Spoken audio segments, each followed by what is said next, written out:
Hello, Harrison here. Today's video I'm gonna show you how to fix any issues and problems with your Google Maps app on your phone.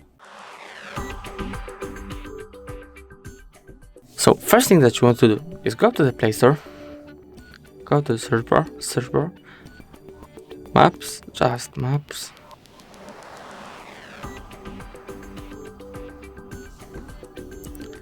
Google Maps, and maybe you just need to update to the newest version, if it's available.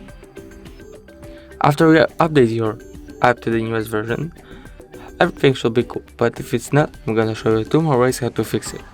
So first way is go to settings, go to the apps, see all, go right there, to the finder, go here, permissions, and maybe you just need to allow all not allowed permissions, like here.